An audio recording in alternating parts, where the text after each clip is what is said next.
The United States is the richest and most powerful country in the world. Despite that, why does racism remain? Blacks, together with other racial minorities, remain most exploited section of society, mostly employed in the lowest paid and menial jobs. Racism remains a part of their everyday lives. Today, despite all the reform in the last 30 odd years, blacks continue to suffer from lynchings and violence at the hands of state, racial organizations, and individuals, as well as being forced to live under the conditions of mass poverty and oppression. The gruesome murder of a black man in Texas who was dragged to his death behind a truck is a vivid reminder of racism in America today. Black youths are faced daily with harassment by the police. 30 years ago, a commission headed by Otto Kerner, a governor of Illinois, found that America was moving toward two societies, one black, one white, separate and unequal. Today, despite all the promises of a successful administration, the follow-up report claims the situation has grown far worse and the mass of blacks.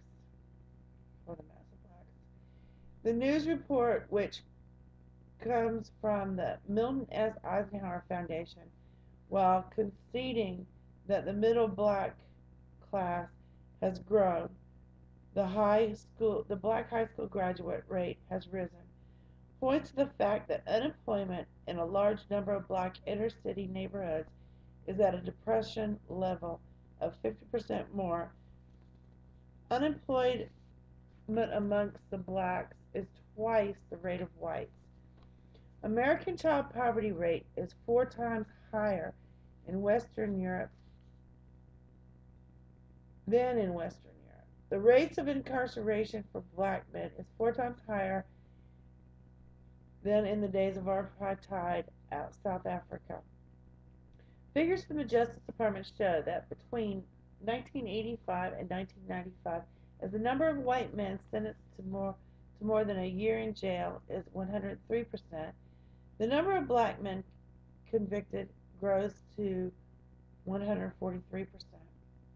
In 1997, the number of black Americans in poverty was 9.1 million, while the number for Hispanics was 8.3 million. The children in this situation is horrific. Black infant mortality rate is twice that of whites. 45% of black children live below the poverty line, compared to 16% of white children.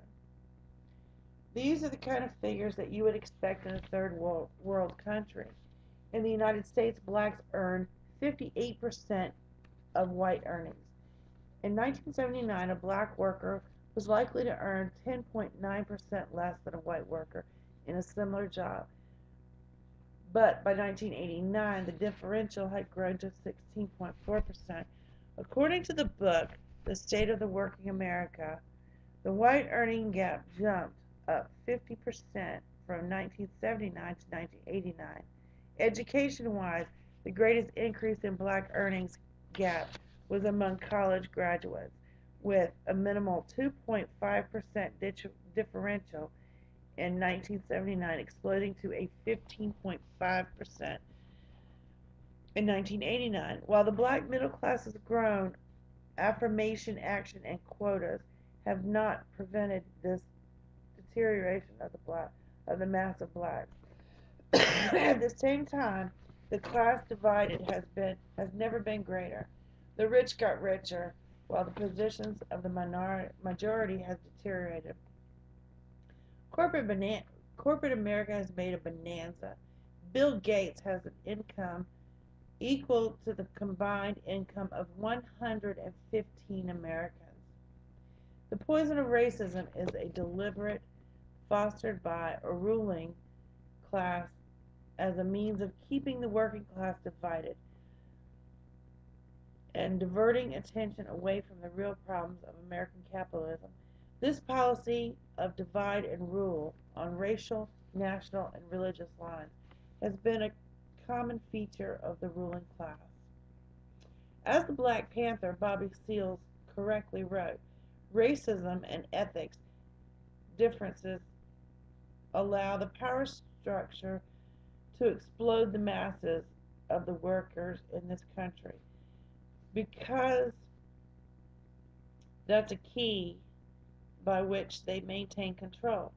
To divide the people and conquer them is an objective of the power structure.